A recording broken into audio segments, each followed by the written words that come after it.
Hello and welcome to the My Hope Story podcast from Hope Community Church Barlanark. Stories of hope, all about Jesus. Who are we, but sinners saved by grace? Welcome. Yeah, How's things? it's alright. It's just a bit strange, but Aye, it's alright, relax. got a big mic in front of me. You do have a big mic in front of you. So yeah, it's been just over a week since the last podcast, so we need to make sure this is a good one for Trying my best. for all our fans out there. The whole 6 of them. So let's just start with you introducing yourself, who you are, and what you do in our church. Cool. So I'm Scott. I am married to Stephanie. In this church, I'm a member.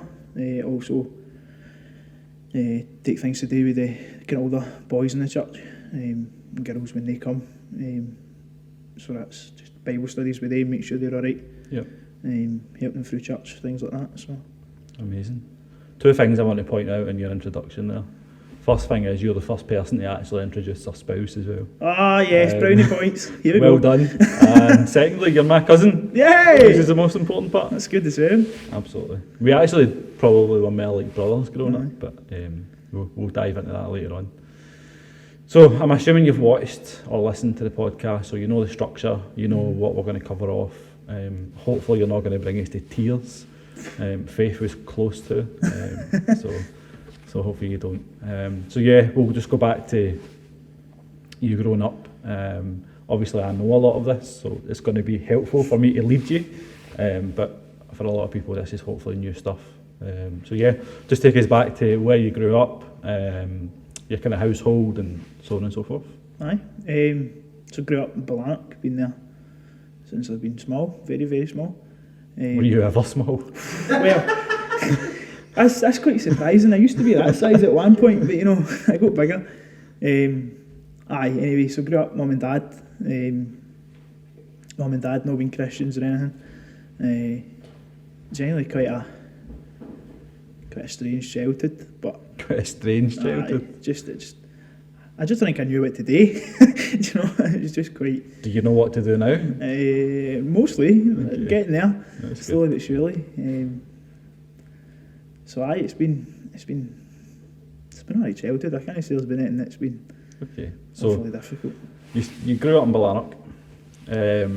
You say his mum and dad weren't Christians when you were growing up. Why don't you talk us through your kind of early years? You maybe stuff that you can remember. You know what school was like, what it was like being in Barlanark, because Barlanark's got quite a reputation. Maybe not so much now, but certainly Aye. you might have been the last generation to kind of see that reputation. So why don't you talk us through the kind of what your early memories of Barlanark are like, and talk about primary school a little bit. So primary school was good. I enjoyed that. Again, that kind of fell away as I started to realise that school was pretty rubbish. You know, so I mean it was good. I had a good group of friends. Like I wasn't really one for hanging about with friends. Yeah. But in school it was fine. You were at Sandegg, right? Sandegg. So I mean it's a great school. I really did enjoy it. Childhood outside of school. Again, I hung about, but no like way pals for schools. It was always just like people in the street and kind of around the corner and stuff would hang about with. And it was just all the good exciting stuff like playing hide and seek and chases around about the streets and stuff. So that was good. So that's kind of primary school. Primary school was decent, and I'm not sure I could say about it, to be honest. Okay. No, that's fine. So, outside school, you were into your football. What other things were you involved in? Football was good. There was some great times at the back playing football. Yeah. Decent goalkeeper at one point. I was at one point, aye. Don't you just block the goal? Pretty much. That's how it usually goes. But no, I did used to be really good. And you're actually still pretty decent. I mean, we've played fives, obviously, Aye. up until the pandemic, and you were still pretty decent in goals. Aye. So I think it's just a bug in it. I think once you get it, and then Yeah. it's just getting all the fear. If I fall in that ground, I'm big. I'm going to hurt myself, you know. But once you do it, it's all right. Yeah. So you obviously grew up playing football, Aye. which most people do in Glasgow schemes. Let's face it, that's probably the only thing that we Something actually else had to do, to aye. do other than gang fight. Was playing football. Obviously, you were involved in the scouts as well. Why don't you talk us through that? Because that kind of played a small role in church life as well. So why don't you talk us through that? Aye, so I was in the Scouts. It's like 10, 11 years. But in that sense, I was a wee boy right through. It was great. I enjoyed that. It was probably one of the best kind of times of my life. So, I really wanted to go far in that. I wanted to come up and be a leader, go through the training, get involved in all that kind of stuff. Then life happened and started moving on. So, aye, that was good. I didn't get involved. Kind of the pipe band, which is in the church as well. Again, that's great. Still in that when COVID wasn't a thing. So, not done that now for just over a year. But aye, I've always been into the church, as in different clubs and stuff, but never really put any thought into church. Then also youth clubs as well, things like that. So, aye, I've always been at church, but no for church. So what was your memories of church when you were at primary school? Because obviously I went to Sandy as well, and we used to go to the church every now and again, or the youth workers. Back in my day, it was obviously Dave Clipston that would come over to the school. And what was your kind of memories around that? It was really good. It was always fun. Yeah. You know, it was always like you went for Easter, you went for Harvest, and like kind of special services like your leaving service and things like that. So like it was all really good, like good fun, but just don't know. I guess it was just party. Like you knew you were going to go to church on that day. Yeah. So it was like it's just a bit strange really, because it's not really something you'd expect almost, but it was good. I enjoyed it. Was Dave still the youth worker? So I think there's definitely still a youth worker, but I think he was there maybe like 2-3 years that I remember. Yeah.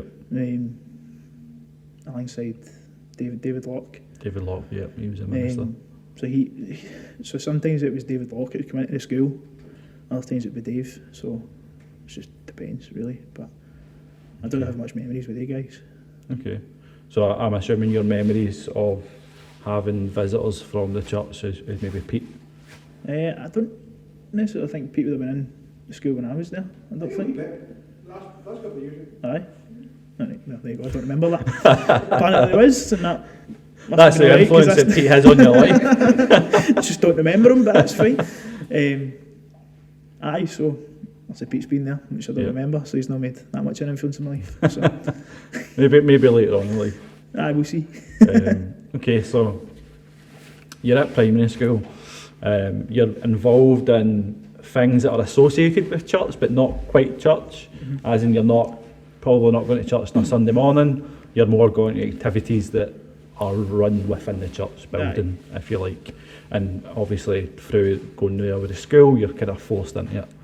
And what was your attitude towards church and Jesus and all those kind of things? I wouldn't say really had anything against it.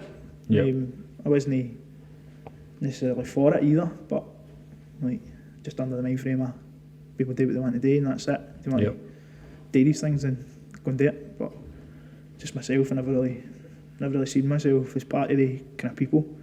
So it was. Now you are one of those people. And now am I. So fell for the trap. We're in quite a unique position here, because everyone else that's been on the podcast is pretty much grew up as part of a Christian family or been around Christians. Now, we've obviously touched on the fact there that you weren't. So we're in quite a unique position to get a point of view across what you would have thought of Christians, and especially growing up in a scheme in the East End of Glasgow. So what was your opinion of, you says you weren't necessarily against it, but you weren't for it. So what, I suppose what I'm trying to find out is, what did you think of Christians? Did you like them? Did you want to be like them, or were they like? Guess I thought Christians has been kind of stuck up people. Yeah. You know, very, very snobby, think they're posh, think they're everything. You know, so I guess I didn't really like the idea of them. But I mean, I still spoke to them. You know, I wouldn't like turn away from them or anything like that. But it just always seems like if they were a different class of people altogether. So I mean, again, I wouldn't really say I disliked them, just their attitude to life kind of thing. Okay. So we'll talk a little bit about the church. So obviously Greyfriars, that's the church that we've been referencing, because it played and it still does play a huge part in Barlanark. I mean, for me, certainly my teenage years, Greyfriars became like the hub for the whole scheme. And it was great because everything was centred around it. And maybe not necessarily for church reasons, but a lot of the stuff that the Pete's were obviously doing, and a lot of other things. But what do you think that meant to the scheme, as in having a church being almost the heart of the scheme? So I don't realise, I think people were thinking church, like obviously it's just like stereotypical church. It looks like one, you know, which is great. It's good to see in the community, but I know particularly for me and like my friend group at that time would be, it's the youth club. You know, it's where people go to hang out.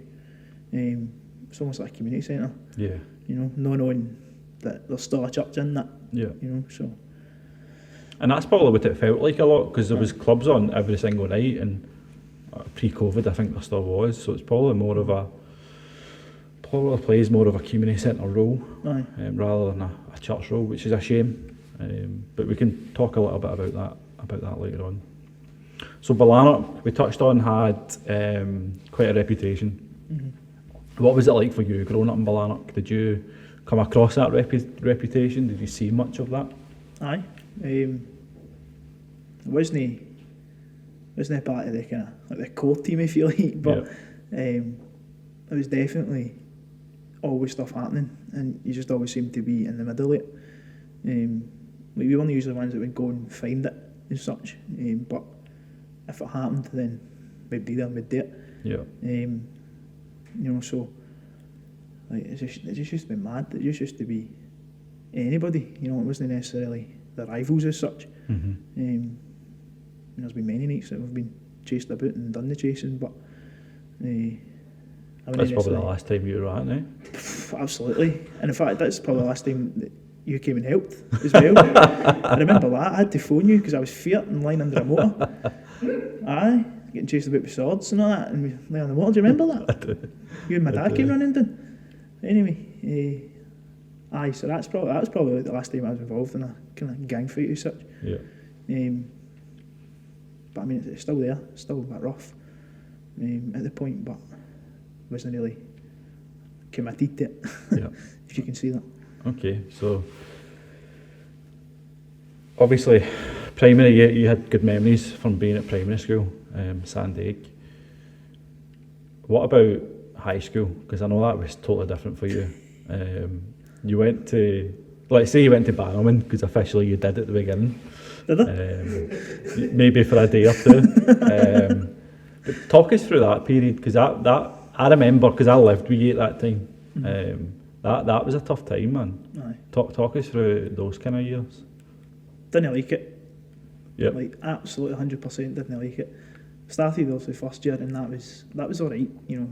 I think you done first year, didn't you? I done most of first year. Gold medal. A few weeks, but all downhill for there. Summer holidays and that, man, that was brutal. Anyway, so first year was alright, you know what it's like. That's just settling in, everything's all fun and games like the rest of it. And then how you start getting on, that's when things start getting serious. So, I think I done probably most of the first year, and then second year came and forgot what school was all about. You know, so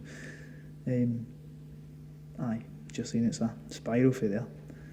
Down the way, no up the way. Yeah. And what was hard? What did you do? What did I do? Nothing. That's what I was about to ask. You stay there and be quiet. Aye, so what was tough about it? That's a good question. Who'd you call all that? myself. It was tough, everything. I didn't like the atmosphere. I felt so different to people. And I don't know why. I don't know how I felt that way at the point. Part of me really wanted to be there because I knew, like, you need school, that's why Yep. it's there. But another part of me is like, I couldn't really care about it, to be honest. So I didn't like teachers, didn't like the people in the school, didn't like the idea of, like, it's going to sound really bad, but using my brain too much.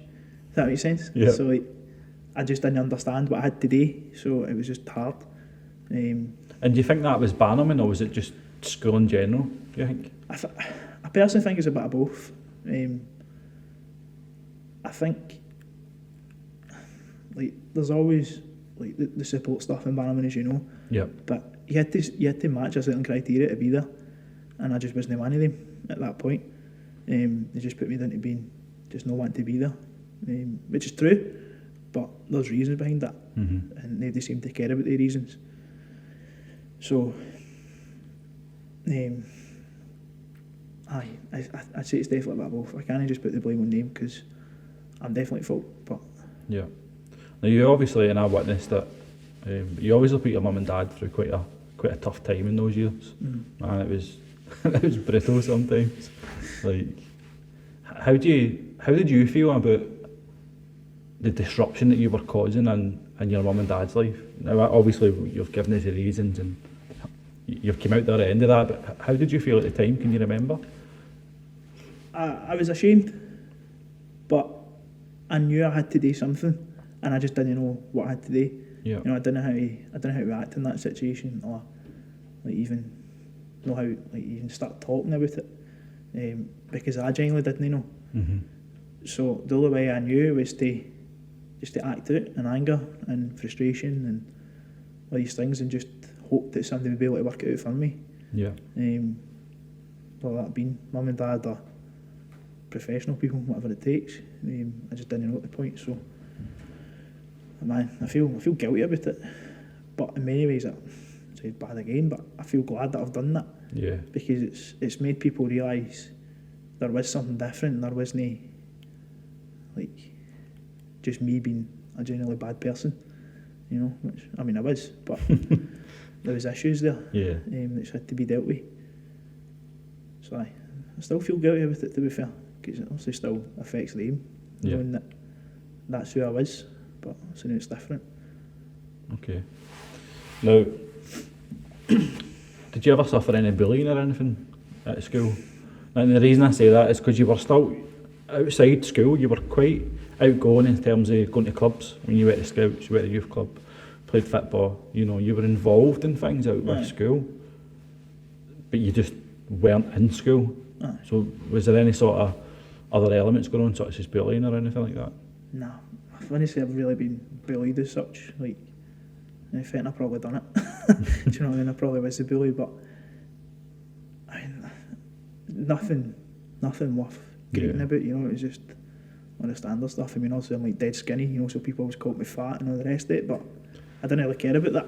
I don't know where they got that for. I mean, just look at me, man. Do you know what I mean? You wouldn't say that, but no, I mean, I genuinely didn't care about things like that. Yeah.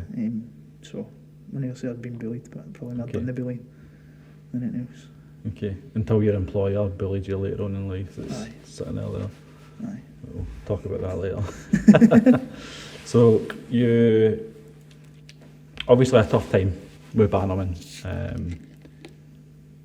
You didn't always, but Bannerman became a thing of the past, and you end up at a different school or different schools and trying a few different things. You want to kind of talk us through that period, and then how do you end up came to a realisation of the reasoning behind what was going on? Aye, so, like, all the threats started coming. Your mother, your dad's going to get to jail, Yep. and all the rest of it. Yeah. And I was like, right, fine, if that's what it takes, that's what it takes. Selfish. But I knew there was something that was different, so I had to make sure that was happening. And then, you know, all the usual people coming to the door, why you not at school, blah, blah, blah, send the name in their way. And then Yeah. we'll get called in for a meeting in Barlanark. And I always remember this, like, as long as I live, one of the head teachers says to me, you'll no be nothing in your life. You'll no come to anything. And that sticks with me. And I still feel that, like, to this day. Many ways it's true, like what she's saying, for the way I was acting, I wouldn't come to anything. So pretty much the moment she said that, I lost it. Mm-hmm. Like, I turned the school upside down and left. Because they tell me that they didn't want me to be there anymore. So. And can you blame them now looking back? No, in a way, I can see their point. Yep. But in a way, they didn't see my point. Yeah, you kind of think that schools and teachers shouldn't have that attitude, but Aye. it must have been tough for them as well. Oh, aye, absolutely. You know what I mean? Like, I knew I put them through a tough time, but if I feel like if I got the support that I was needing, then things might have been a bit better. Yeah. You know, I might have still. I've been in Barlanark at the point, but I wasn't. So they basically told me to leave. They didn't want to teach me anymore. Yeah. And to me, that was a massive relief. Like, I just remember getting home and realising I've messed this up, but I feel better about it. Mm-hmm. You know, so that was then a long process. So also not being at school. Mum and Dad were also really concerned that I wasn't learning as such. Yep. So I think kind of in that time, that's mostly when I learnt like from Mum and Dad, you know, how they live and things like that. Dad would teach me things that he knew, that kind of stuff, which was great, but I was still missing out on the important stuff. So Mum and Dad get in contact with loads and loads of different people to try and get me some kind of tutoring, some kind of Yeah. support. Yeah. Ended up getting a tutor coming in the house and doing English and maths with me. So again, that was just a doddle. Wake up at my bed and go and talk to the guy, and then go to my bed again. Yeah. So it was great. And then I started to go for assessments to see where these issues were, what was happening. And again, that was a horrible process because I felt like a project. Mm-hmm. You know, people just constantly coming to assess me. I had people coming to the house, and I had to go to different places, and I then ended up. But you must have wanted that though, Part of to me get did. answers. Part of me did, but I don't think I was expecting that. Yeah. I didn't want people just to, just come and assess the things that I do. You know, I was just expecting an answer, Mm-hmm. somebody just to know. And you're obviously still a young teenager at this time. Aye. What age so you must be, what, 13 maybe? 12, 13? about 12, Yeah. 12, 13, aye. So I guess in many ways I was quite scared because I didn't know what was happening. And then I went to this kind of big, massive education centre thing, and I sat down with a kind of tutor person, and she then told me about dyslexia. Yeah. So it turns out that I've got dyslexia. That was just we think he's got it, but there's still more to come. So I had to go for these different tests and like do different writing skills and reading skills and numbers and all the rest of it. And it turns out that I'm just genuinely quite stupid, which is fine. It doesn't bother me. So things like reading, writing, it's not my strong point. Numbers, just don't even ask. I can't add up unless it's not enough in my fingers. So that's hard. I can't get through life without counting. So even still learning that. So. Just as well we have calculators on my phone. Well, aye, exactly. I mean, how many times did you go to school and the teachers were like, you'll never have a calculator? Aye. I've got a calculator with me every day now, every minute of the day. That's it, innit?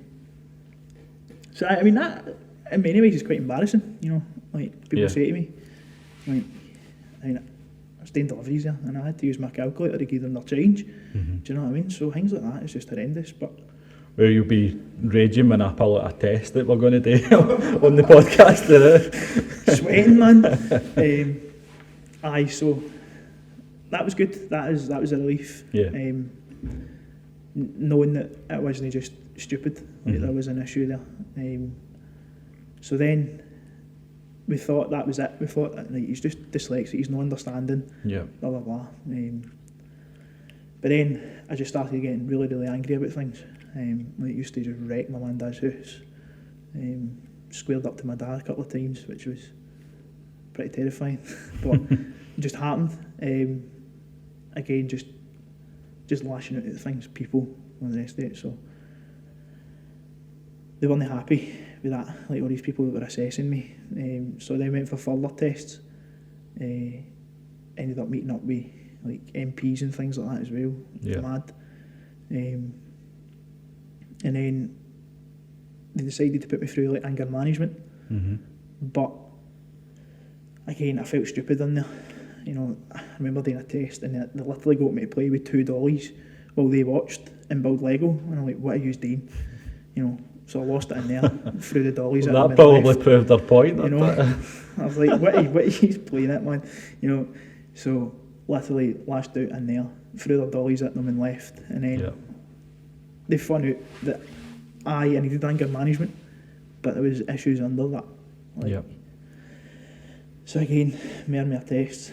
And then I think at this point I was maybe like 14, and went into the children's hospital, and I sat down with this guy for like 5 minutes, and he says, no, he says, there's something wrong with you and I know what it is. And part of me, like, was terrified because I didn't know what he was going to say, obviously. Yeah.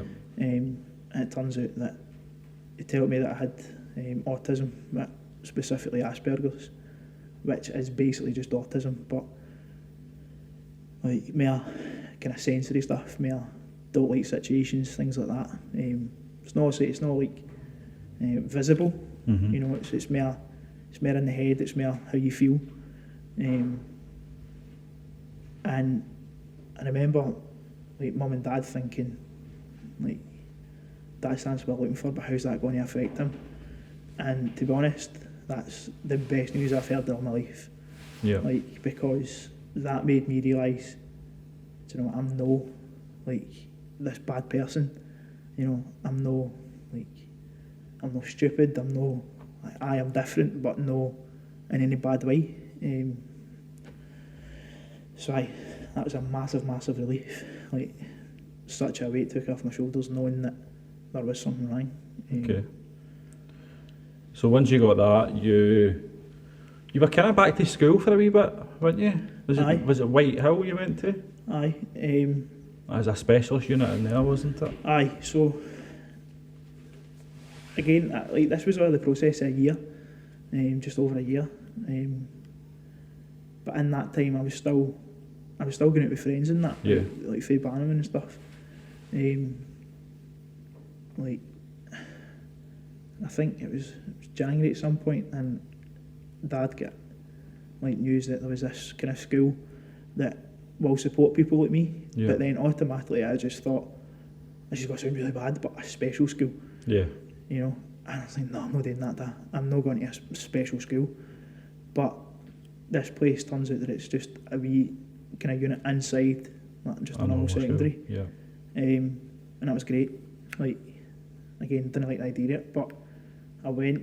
I done like kind of like 2 days a week to start off with, and I was just expecting the people to be just really different, or like maybe disabled or things like that, you know. But these people were just like me.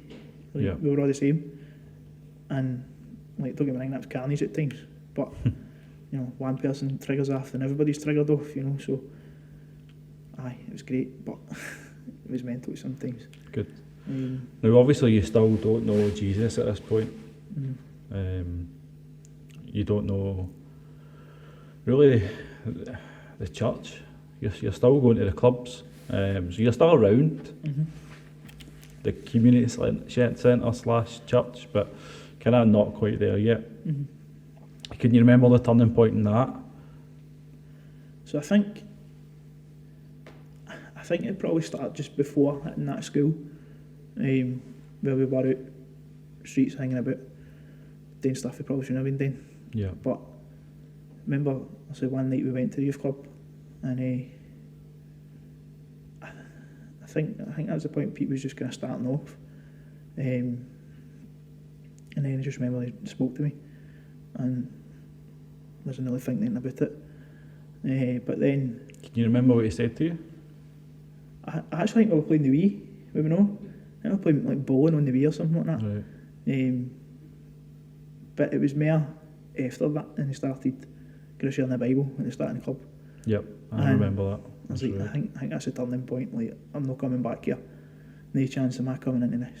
But something about that just made me keep coming back. Not necessarily just for that, but it was different. You know, we weren't out getting in trouble. Yep. We weren't doing the things we weren't meant to be doing. So I don't know. Something was just drawing me into that. Also not knowing anything about that. And then I just remember thinking, like, after maybe like 2 or 3 weeks, I was like, this guy's a pure idiot. Why is he talking about things like this? This just doesn't make sense. Yep. But then I think for the point that I said that, that's when I started thinking about it more. You know, how does that make sense? And I started to question that. So that's really the time I've like heard the gospel, like not really knowing. Like, you always know like all the big Bible stories and how great it is and all the rest of it, but like knowing that I was sinful and Jesus wasn't, I was like, right, what makes him different to me? So I think then kind of going to that school, I then started to kind of fall away from that group. Like still probably being a wee bit of a rebel, but like calmed down a wee bit. And then just kind of kept going back to the youth club. But like also kind of during that year, like I remember Pete just kind of being there for me, you know, coming, like I remember we went and like read a book and stuff together and things like that, because like I was questioning it and they knew that, so kind of just reading different books and like him just trying to basically share Jesus with me, which was great. And then I don't really know the exact point, like I says I want to do these things, but I reckon now it's probably like 8-9 years, something like that. Remember you text me one morning saying, Pete, I think I want to do this Jesus thing. That's true, aye. What is this Jesus thing? No idea, still don't know. But I was scared to do that because like people knew me as being a horrible wee person, you know, just want to batter everybody. But then when I texted him, I was like, I don't know if I've done the right thing, you know. But I was really scared. And then like I think he said we come into the office that day, wasn't it? And then Why were you scared? I don't know. Like I always looked at God as being scary. Like this big guy in the sky who can just wipe out the world, you know. But And he is scary. it's true. I didn't realise that. But So before you progress with this part, you mentioned something really key, that sin. You were mentioning that you started to realise you were a sinner because of what Pete was sharing at Rock Solid on a Friday night.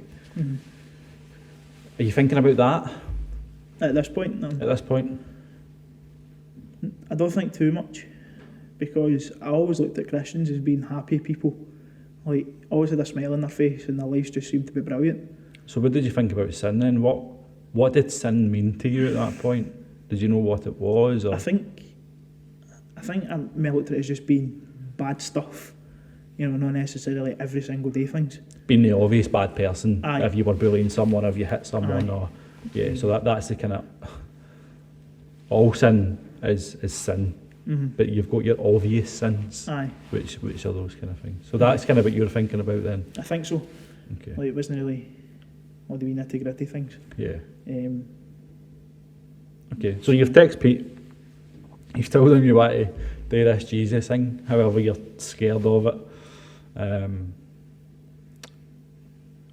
You're reading books with Pete, you're trying to absorb everything, you're questioning a lot, which is great. However, you're starting to feel a bit more committed. What do you think the point is? Can you remember the point where you feel as if you were saved, when you decided to, trust in Jesus and ask for forgiveness for your sins? Can you remember that point? So, again, this is where it gets tricky, because I would say at that point that's when I wanted it to happen. Yep. But really didn't know how to go about that.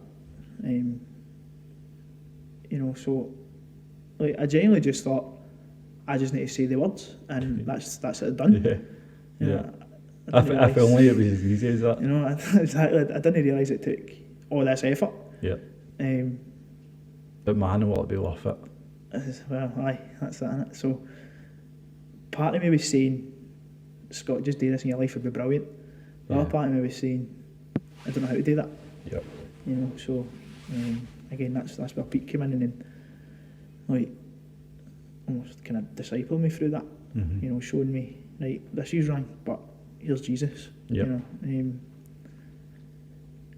So at that point, I don't really know if that's the point I was saved, because I was still having a double life. Yeah. Still times that I was out with these people that are still hanging about me. Still then doing the good stuff of going to school, and not really knowing where to put Jesus into that. Yeah. Or just the Bible in general. So I don't know. I mean, went to church on the Sundays and things like that, but I just thought that was something you just done. You just went, you showed up, and you went home. Okay. So I don't necessarily know the point that it was 100% commitment. It was just something that kind of progressed over time. Aye, I think so. Okay. So skip forward a wee bit. What happens after your school years? And then kind of in the immediate after school, what happens there? So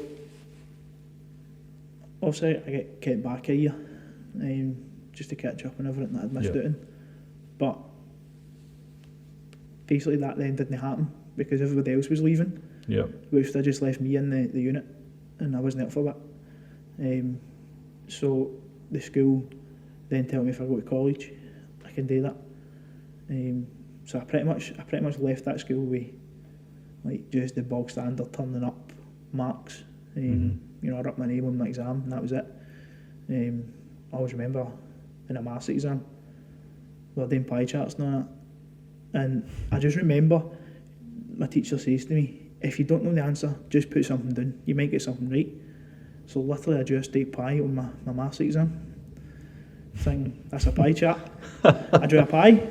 No idea, right? Absolutely no idea what was going on. Maybe that's why you're fat, man. Could be. Constantly thinking about food. It could be. It's the only pie I could think of. Like, they're talking about pies with numbers and percentages and that. I can draw steak pies. I just want to scran that. So funny thing is, I got a mark for it because I drew a circle. So that was good. Yes, it's a win. It's a bonus. Got your name right, Like, I'm assuming, and drew a circle. She told me, see if I made a cut in man. the pie, if I cut the pie up, I would have got me a points for it.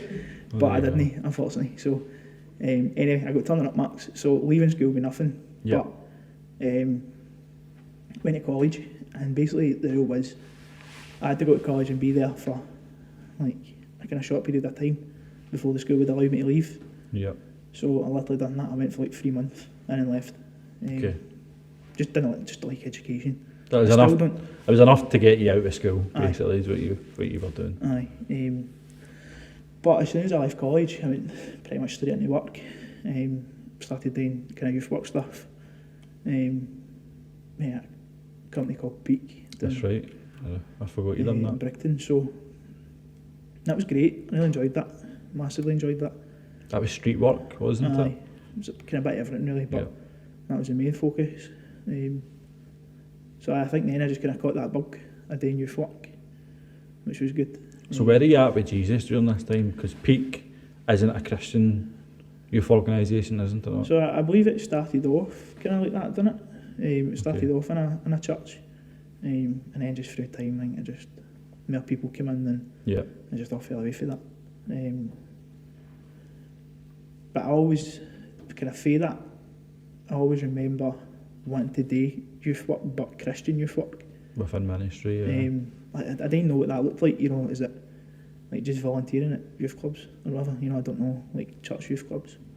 And I felt, like all during that, I felt really convicted that I knew Jesus and all these young kids that I was with didn't. And I just wish I had the opportunity that I could have had at a young age to hear Jesus. You know, so I think kind of at that point, I mean, I'd say during college it was a wee bit better. You know, I'm still kind of trying to progress, the whole Christian stuff. But I'd say once I hit there would probably be the point that I wanted more. Like I started then saying that I need to keep growing. I need to keep learning. Yeah. So I'd probably say that's for that point. Okay. So you left Peak. How long were you there for? I was there for a year, kind of on. So I started like kind of volunteer basis, and then I was in like maybe a year, and then I got offered a 3 year kind of program with them, which is another company that wanted to employ me to work for them, and then kind of done that for that too. I think it was 3 years. So okay, that was like my first kind of job as such. So what age does that take you up until then, at the end of that? So I started I started working when I was 16 with them, because I remember having to wait on my national insurance number, so I must have been just turning up for 16. Aye. So that then take me. No, it must have only been 2 years because I was 17. I finished when I was 17. Just over that.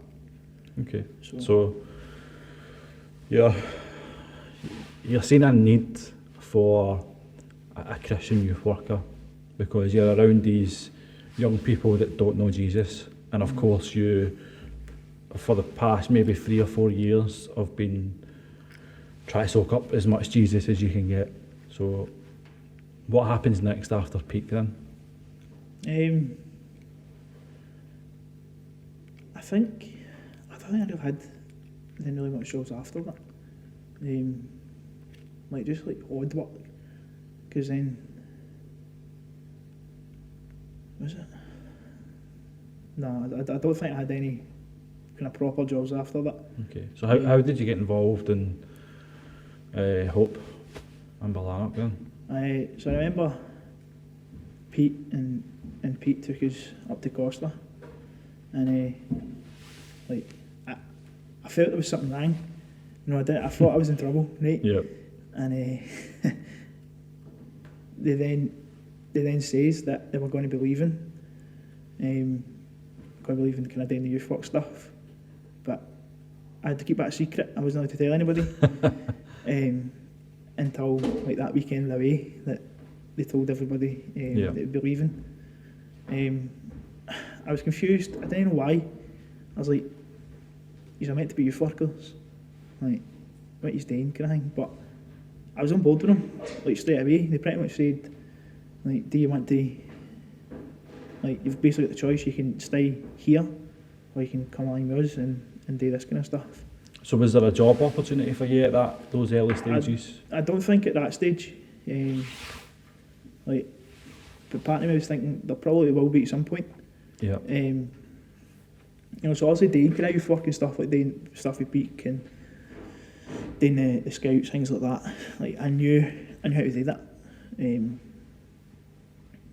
So I guess in a way I probably thought it would happen. Yeah. Just not knowing when, how, that kind of thing. But I basically said we're going to go start their own church, and it sounds pretty cool to be fair. I want a shot at that. So I went along with them. I started things off. Okay, so you obviously grew up in Barlanark and the Peaks didn't. What was the reaction from the scheme due to the fact that you were starting up a church? And there was already Greyfriars, which is a thriving community base. which is obviously a church as well. And you've also got the chapel, St Jude's, which is on the other side of the scheme. So as far as people of Barlanark are concerned, we've already got 2 churches. Aye. So what was the reaction to you guys setting up a third church? I think people probably thought the same as me, that there is already a church. Yeah. But at that point, like I knew they weren't solid in what they were teaching. Yeah. But I just didn't see the bigger need that needs to be sorted. You know, like so. I guess I was just waiting, you know, and I think other people were confused that why, like we weren't just waiting, why we wanted to just go ahead and day. Yeah. Day hope. You've got quite a lot of hate, didn't you, in those early days? Aye, I mean I don't know what's the ins and outs, but I do remember things were on Facebook and Yeah. you know, like I remember offended some people because I was wearing a jumper and a hat. You know what I mean? Like get a grip of yourselves, but Yeah. you know, but I didn't really understand that. Like, I was Yeah. like, is that people just being petty, or you know, I guess it is. But I think the biggest issue was like the whole sin thing. You know, people didn't like that. Yeah. That you're sinful, and then obviously like the whole thing of 20 schemes is coming into like poorer communities. So you mentioned, I just want to stick on that, the whole people maybe got offended by Pete, I think it was Pete's video saying, you know, that there's sinful people in Barlanark that need saved. Going back to what you said earlier on about sin and about your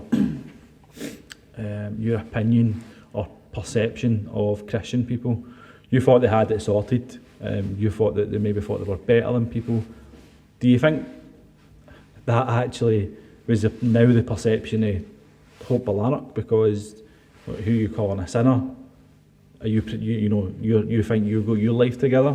Was that the kind of perception? So that almost went full circle, because that's what you used to think, Aye. and that's what other people started to think about Hope. Aye, I think so. I think I can see that. Like even now, you Yeah. know, it's been here Yeah. like 5 years, Mm-hmm. and I just see myself a day. Like that's the way I used to think, you know. And like I genuinely don't blame people. Like it looks uncomfortable. It looks weird. Yeah. You know, seeing all these Christian guys about and seeing a church and, you know, flyers everywhere with all this church information on it. Like, that is weird. Mm-hmm. You know, it's not a common thing to see. You know, so I understand them for that. I think it's getting better. I think people have kind of grown to the idea that we're here and like we are doing nice things for the community, Yeah. but also we're there sharing the gospel. Yeah, and that's what's important. It's not just about doing new things for the community. Mm-hmm.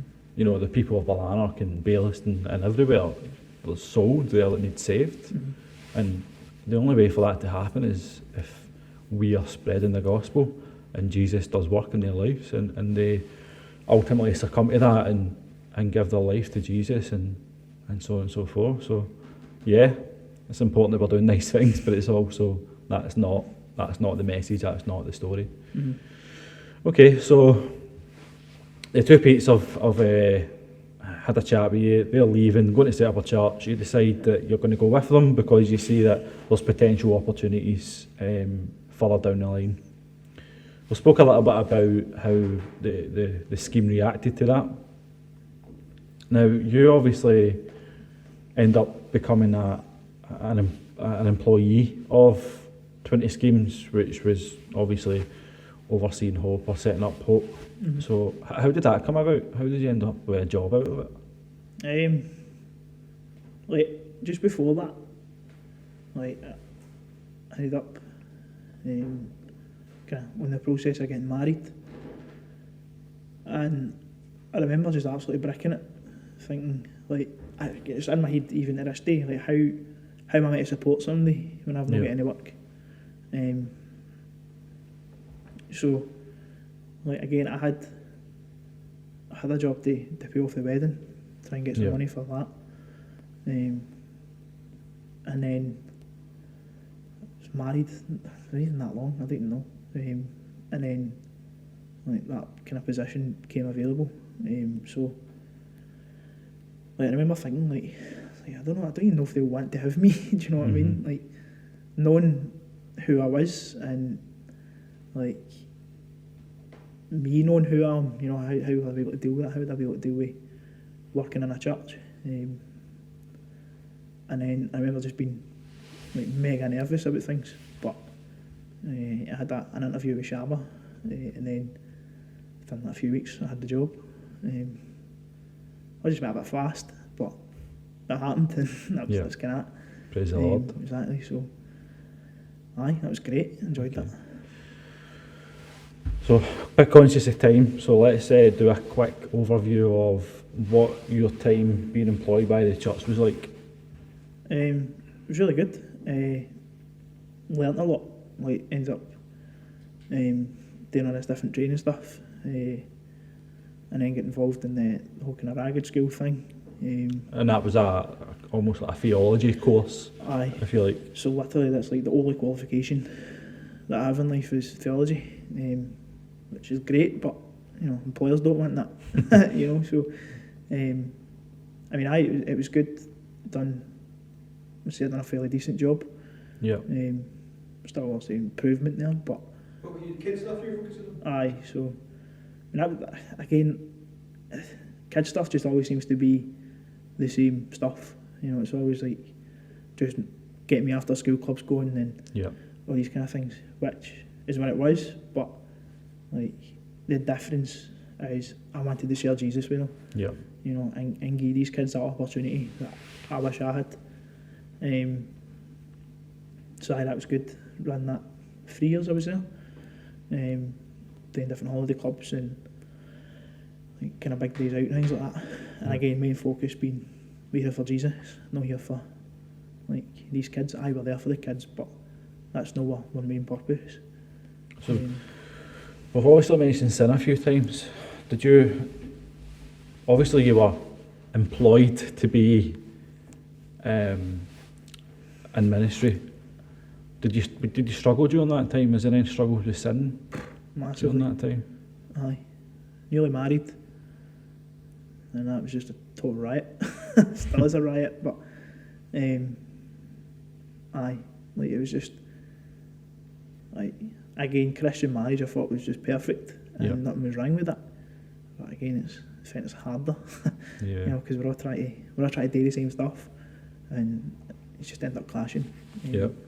It's still the case, but it's just relying on God that we can get better every day, innit? So Exactly. And during that time, along came Jackson. aye. Right, give us a wee chat about Aye, so Jackson is now 3. He was also born 3 years ago. that. Jackson being your son. Exactly. So, aye, that was mad. Like, literally, we got engaged, and then we got married, and then, like, there was a couple of farts along the way, and then we were pregnant. Do you know what I mean? It was like, oh Yeah. my goodness. So everything just came at one time. You know, so it came at quite a shock at first. We're like, man, what are you going to do? What have we done? But I mean, we could spend the whole educational piece talking about that if you don't understand how it happened. I still don't. Pete might need to give you a disclaimer about the young people listening. So aye, that was challenging. Like, actually, we're still like not even anywhere near ready. I don't think you can ever be ready to have kids, but like still in a 1-bedroom flat, and Yeah. like pretty much had nothing behind us that we can use to support them anyway or anything like that. But again, God was still good and still kept providing for us. So aye, he's carnage. He's an absolute he's riot. a cracker, man. But again, he's generally an alright wee boy, so got his moments. I've got my moments where I need to lose my lid, but that's fine. Moving on for that. But aye, so he's a total Amazing. joy, but Amazing. hard. So, I think that's a very good overview of your life up until now. So why don't you give us a wee brief of what's currently going on in your life? So you've grew up in Barlanark, you've been to school, you've not been to school, you've been to school, you've moved churches, you've had a bit of backlash about that, you've been married, you've got a boy. Where are you at now? What's happening? Good question. I don't know the answer. Currently, right now, I've been looking for work for the past 105 years. It's just the longest process of my life. Again, I've had jobs. You've had more jobs than I've had hot dinners. Aye. Recently. That's true. I get work, something will happen, I don't have work. Yeah. That's the process. And again, it's my fault, it is. I'm no cut out for real life as such, but again, I try and just struggle through that and keep persevering with it, but it's just hard. So ideally that's my life right now, is just looking for work. Still also involved in the church as much as I can be, obviously despite everything, but still leading these young guys through Bible studies, still talking to them. So that's pretty much it, is just looking for work. Okay. I've got jobs everywhere, but work coming for none of them. So, Okay. it's all good. And you're obviously still looking to Jesus and being thankful that He's still providing even to this day. So that's glorious. Absolutely. Okay, where do you see yourself being then? What's the future look like for you? Do you see a future? A day, but I'll probably be dead by that point, by the time I get it done. So, ideally, I've got a few things that I enjoy and I love, and just undecided on which one I need to be. So either I can see myself either doing some form of kind of youth work, Yep. or starting something myself. I've got a massive issue with bosses and people telling me what to do and a bad attitude. Right? Tell me what to do if you're nice about it, but if you're a clown about it, I'm not for it. Was Pete a clown about it? Absolutely, every single day I was like, no, it was genuinely right.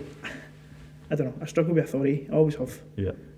Never like people telling me what to do. So that's just stuck with me. What did I say? Youth work. Or going along the own line in my own kind of stuff, like just try to build something myself and kind of go with that when it's just me out doing a job. Or like, again, morbid and weird, but that's just who I am, is funeral directing. Just love it. Like, love the whole idea of like supporting families, and I like to do it during a hard time of losing people. So that's where I want to be. Okay. That's what I'm more settled on. Yep. But that's further down the line, that's years. So I've also still got things I need to do in between that. Yeah. Okay.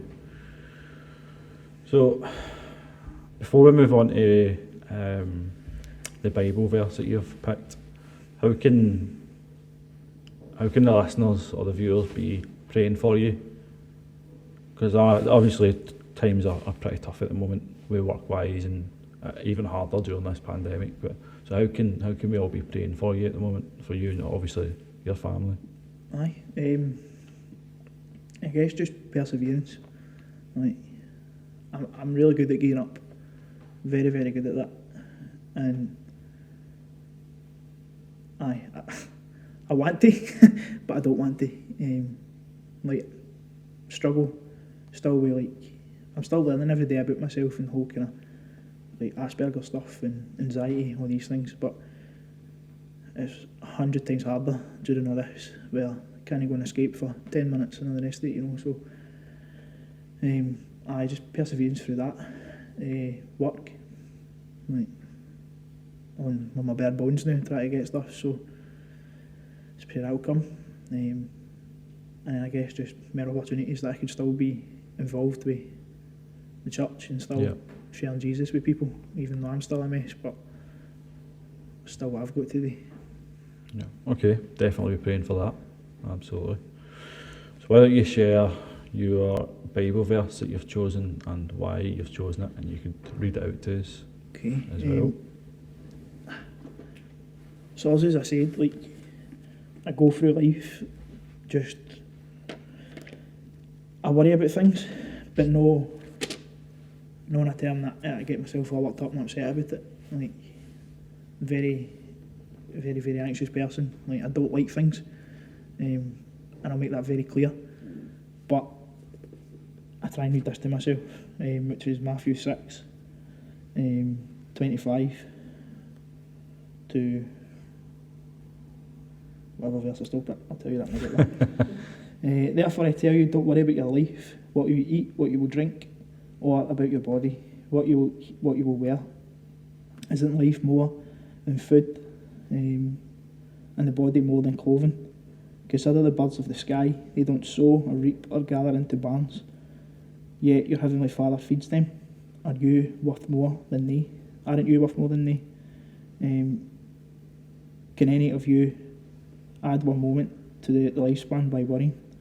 So, I'm more important than the birds of the sky, and God provides for them, and He gives them, right? And He's basically saying, like, I don't need to worry about these things. I don't need to worry about how things are going to pan out, how things are happening, because that's under His control. Like, in particular the new. Like, I'm just thinking, like, even just like last week, I remember like Steph out with the dog, and I just stood there and was like, what are you doing? What's happening? Like, what is this world doing? What's happening with me? And I guess in many ways I was really upset about it and annoyed. Yeah. But then again, thinking about that verse, I was like, He knows what He's doing, and He's got that covered as such. And more specifically to me, it's telling me not to worry about these things, don't be anxious about these things, like, because it's in His control. And again, I just wish I knew that at a young age. So I didn't feel the way I felt, and now realising this, I'm like, I did feel like that because I didn't know God. So. Amen. Okay, I'll pray for us just before we finish up, and then that will be us. Thank you.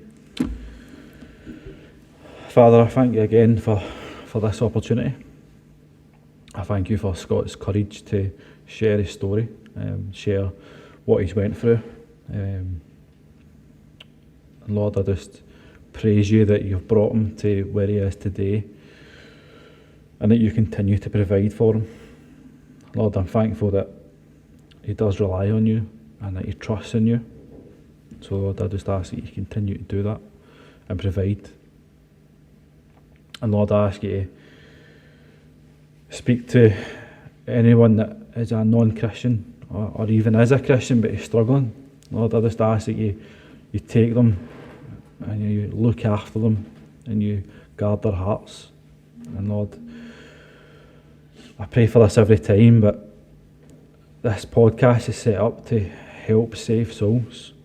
So Lord, do that work, because I know that you will.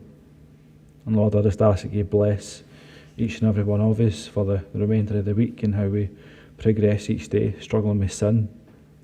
Lord, I bring these things to you in your name, in your Son's name. Amen. Amen.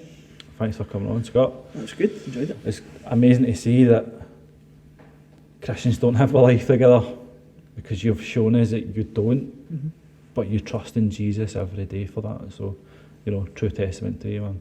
My hat's off to you. But yeah, thanks for coming on. Thanks to everyone listening, and we'll see you next time. Goodbye. Bye-bye. Thank you for listening to the My Hope Story podcast. To find out how you can have your own hope story, go to www.myhopestory.co.uk.